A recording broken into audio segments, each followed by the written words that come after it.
Di sini kita menggunakan identitas sudut ganda.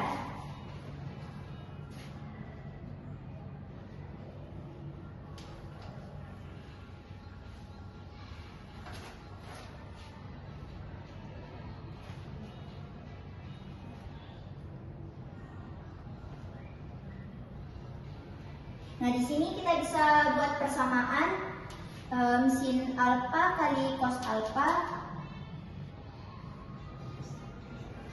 sama dengan 1/2 sin 2 alfa.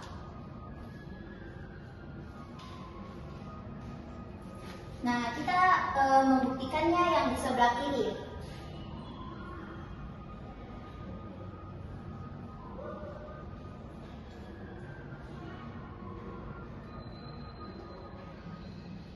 Ini kita bisa keluarkan pangkatnya menjadi sin alfa kali cos alfa pangkat 3.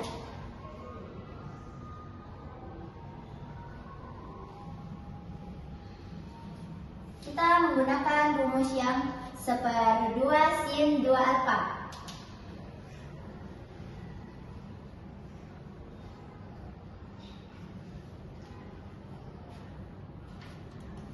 Nah, di sini kita pangkat 3 kan karena di sini pangkat 3. 1/2 pangkat 3 itu 1/8 kali sin pangkat 3 2 alfa.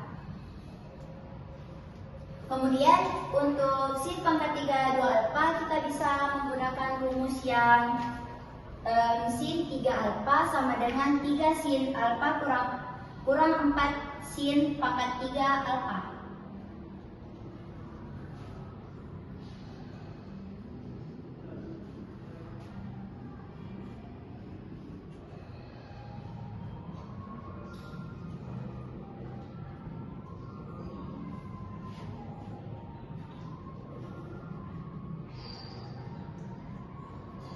Nah, kita bisa buatkan persamaan baru di mana sin pangkat 3 alfa itu sama dengan 3 sin alfa dikurang sin 3 alfa.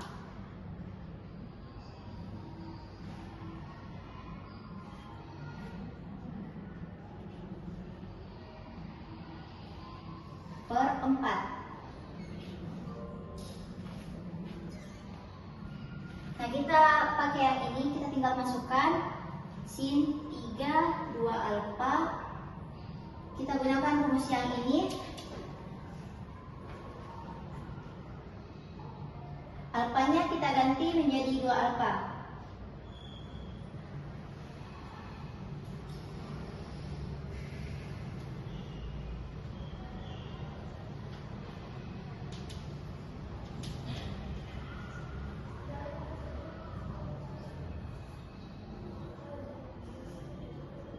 Di sini 3 kali 2 alfa itu sama dengan 6. Berarti sin 6 alfa per 4. Sekarang kita sudah menemukan sin pangkat 3 2 alfa itu sama dengan 3 sin 2 alfa kurang sin 6 alfa per 4. Kita bisa masukkan ke sini.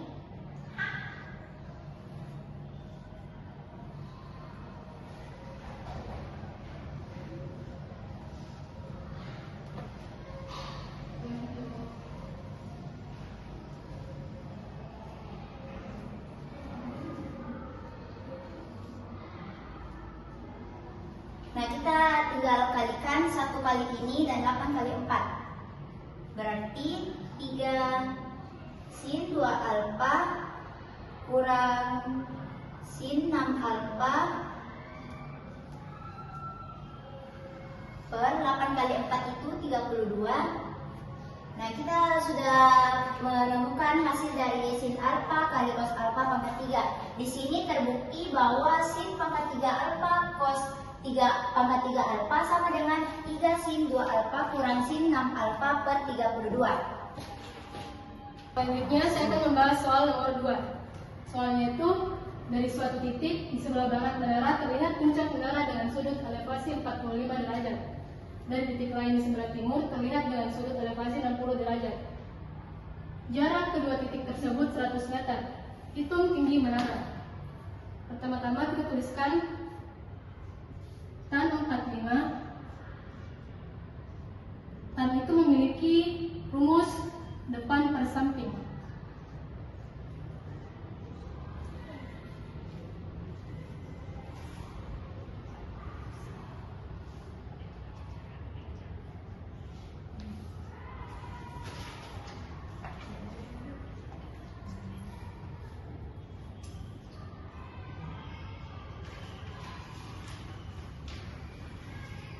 Setelah itu kita tuliskan tan 60 derajat.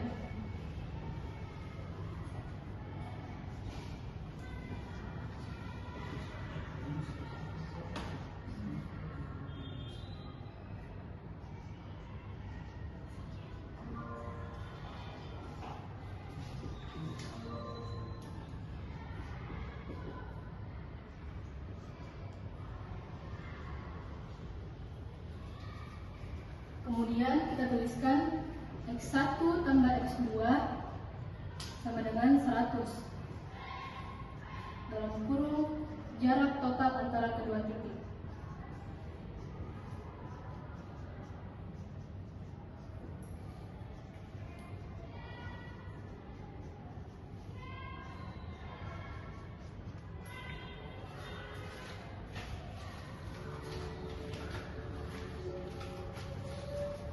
Kita tuliskan H ditambah H per akar 3 sama dengan 100.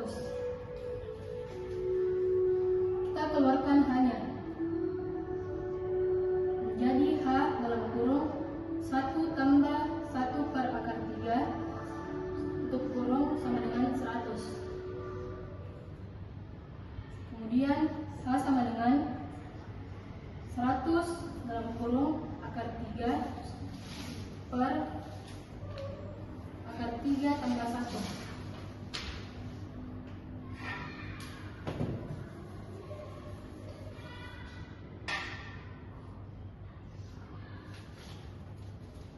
Rasionalkan penyebut dengan mengalihkan pembilang dan penyebut dengan akar 3 dikurang 1.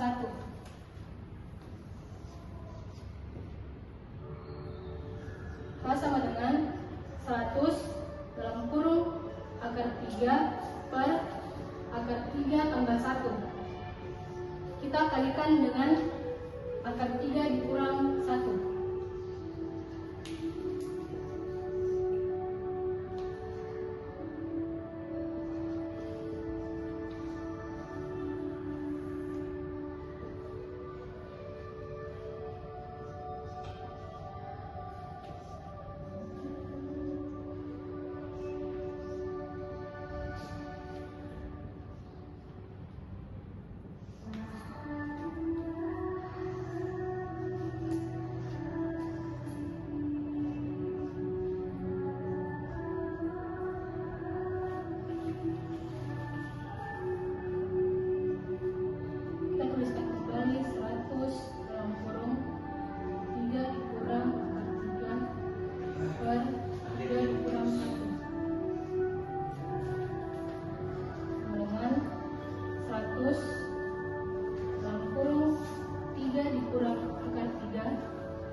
Kemudian 100 kita bagi menjadi 2. 100 dibagi 2 sama dengan 50.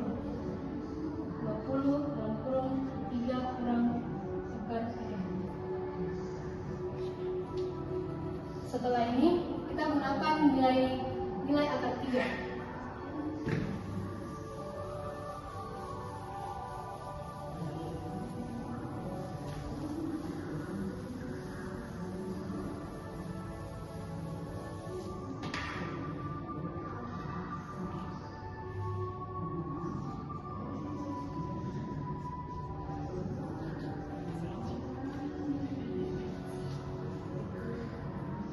Nilai akar 3 itu mendekati 1,732.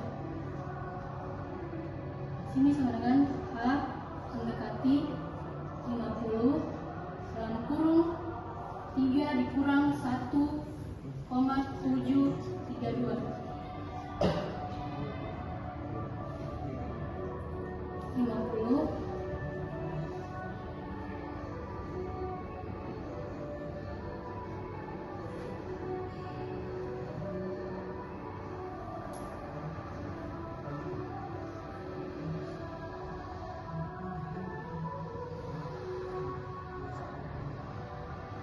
Kemudian 50 dikali dengan 1,268.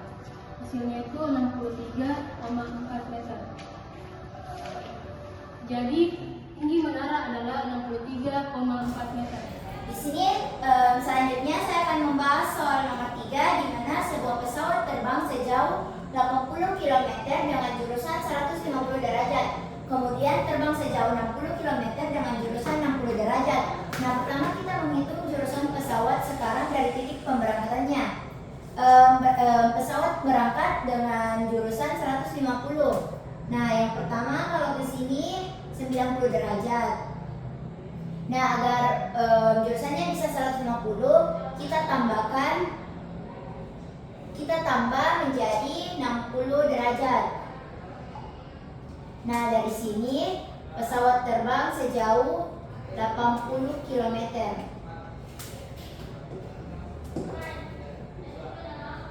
Ini titiknya. Kemudian pesawat terbang sejauh 60 km dengan jurusan 60 derajat. Nah, ini ke sini. Sejauh 60 km dapatkan di sini.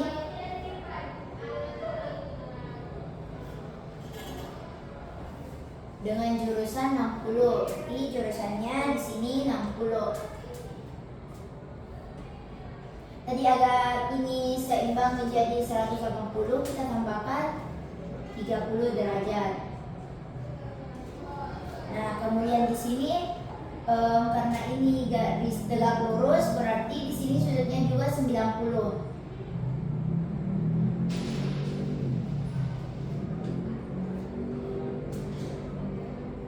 Nah, selanjutnya sekarang dari titik pemberangkatannya, jurusan pesawat sekarang dari titik pemberangkatan.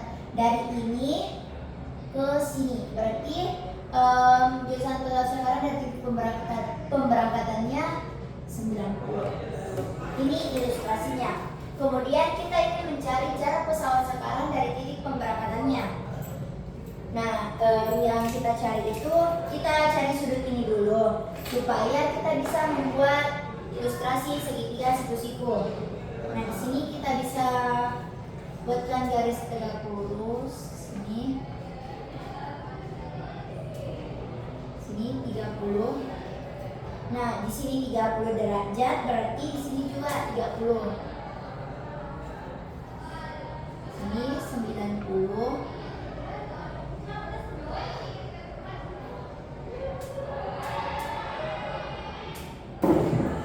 Oke, selanjutnya kita akan mencari bagian B-nya, jarak pesawat sekarang dari titik pemberangkatannya. Jadi kita sudah menemukan ilustrasi bahwasanya kita bisa menggambar segitiga siku-siku. Nah, kita akan mencari AC-nya.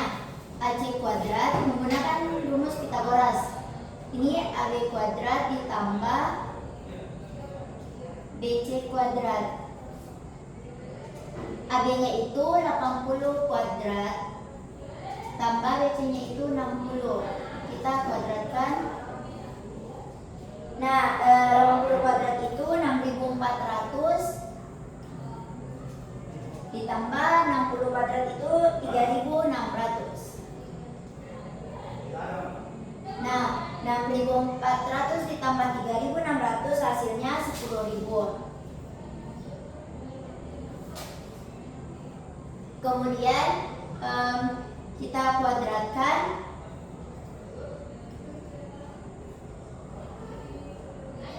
Akar dari 10.000 itu 100. Nah, di sini kita pakai satuan kilometer. Jadi jarak pesawat sekarang dari titik pemberangkatannya itu 100 km. Di sini saya akan membahas soal nomor 4. Soalnya, dua kapal berangkat bersamaan dari pelabuhan. Kapal satu berlayar arah 45 derajat dengan kecepatan 10 km per jam. Dan kapal 2 berlayar dari arah 90 derajat dengan kecepatan 15 km per jam. Berapakah jarak antara kedua kapal setelah 2 jam?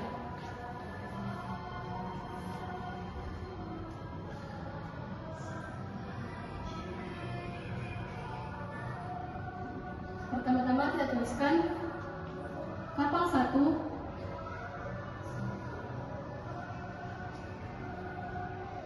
Jarak sama dengan 10 dikali dengan 2 sama dengan 20 km pada 45 derajat. Kemudian X1 di koma Y1 sama dengan 20 cos 45 koma 20 sin 45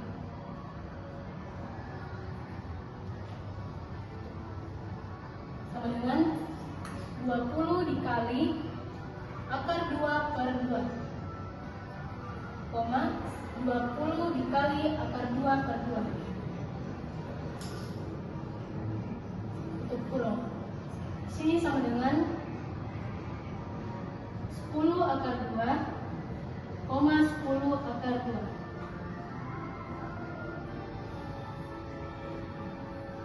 Kemudian kapal 2 sama dengan jarak 15 dikali 2 sama dengan 30 km pada 90 derajat. Kemudian X2, Y2 sama dengan 30 cos 90 derajat di koma 30 sin 90 derajat sama dengan 0,30. Kemudian kita tuliskan jarak antara kapal.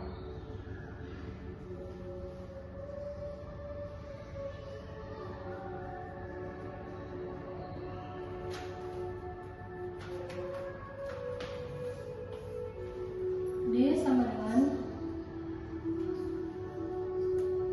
akar X2 dikurang X1 pangkat 2 ditambah Y2 dikurang Y1 pangkat 2 sama dengan akar 0 kurang 10 akar 2 pangkat 2 ditambah 30 kurang 10 akar 2 pangkat 2.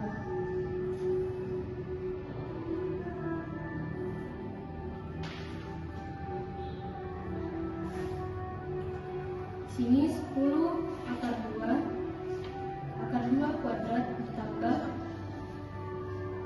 30 kurang 10 akar 2 kuadrat sama dengan 200 tambah dalam kurung 900 dikurang 600 akar 2 tambah 200 tutup kurung sama dengan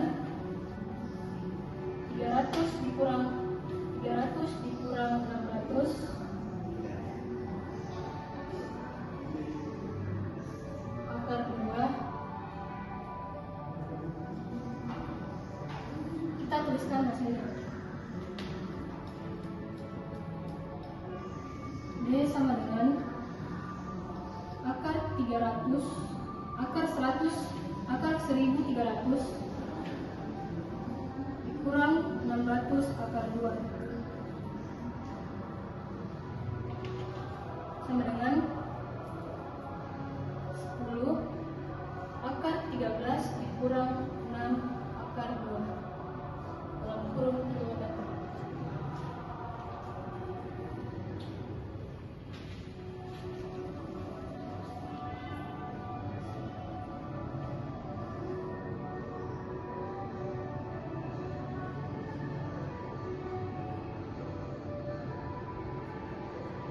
Dikurang 6 akar 2 itu hasilnya mendekati 4.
Jadi jarak antara kedua kapal setelah dilajang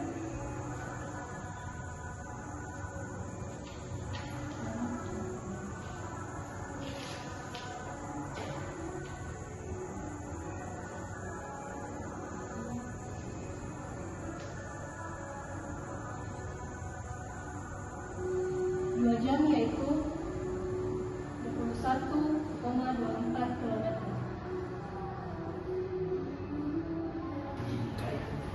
Oke, selanjutnya di sini saya akan menjelaskan soal nomor 5, di mana misalkan ABCD adalah segi 4 dengan sudut DAB siku-siku.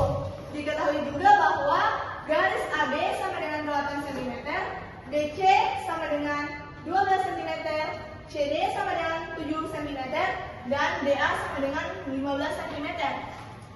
Pertama kita cari panjang sisi BD. Kita pakai rumus Pythagoras, yaitu BD kuadrat sama dengan AB kuadrat ditambah DA kuadrat. Kita masukkan nilainya, 8 kuadrat ditambah 15 kuadrat sama dengan 64 ditambah 255 menghasilkan akar 289. Akar dari 289 sama dengan 17 cm. Kedua kita cari besar sudut BCD. Di sini kita pakai rumus aturan kosinus. Rumusnya itu BD kuadrat sama dengan BC kuadrat ditambah CD kuadrat dikurang 2BC dikali CD cos segitiga BCD. Kita masukkan nilainya, 17 kuadrat sama dengan 12 kuadrat ditambah 7 kuadrat dikurang 2 dikali 12 dikali 7 cos segitiga BCD. Kita dapat 289 sama dengan 193 dikurang 198 cos segitiga BCD. Kita pindah ruaskan angka 193 menjadi 289 dikurang 193 sama dengan min 168 cos segitiga BCD. Cos dari selanjutnya kita bagi hasil dari pengurangan ini dengan ini. Kita dapat min 96 per 168. Kita sederhanakan langsung menjadi min 4 per 7. Jadi segitiga BCD sama dengan arcos dari min 4 per 7 itu sama dengan 124,44. Lanjut kita cari luas garis segi 4 ABCD. Kita cari luas dari BCD. Kita pakai rumus sin I cos, yaitu 1/2 dikali BC dikali CD dikali sin segitiga BCD. 1/2 dikali 12 dikali 7 dikali sin segitiga BCD, yaitu menghasilkan 42 dikali 0,8224. Hasil dari ini yaitu menghasilkan 34,61 cm. Selanjutnya kita cari luas dari segitiga ADB. Pakai rumus yang sama, yaitu 1/2 dikali AB dikali AD sin 90 derajat. Lalu kita masukkan nilainya, 1/2 dikali 8 dikali 15 90 derajat. Ini dikali ini menjadi 60. Terus sin 90 itu sama dengan 1. Jadi 60 dikali 1 sama dengan 60. Selanjutnya kita cari luas dari ABCD. Luasnya itu segitiga ABD ditambah segitiga BCD sama dengan ini 60 ditambah 34,61. Ini kita tambah menjadi 94,61. Jadi luas dari segi 4 ABCD itu ini.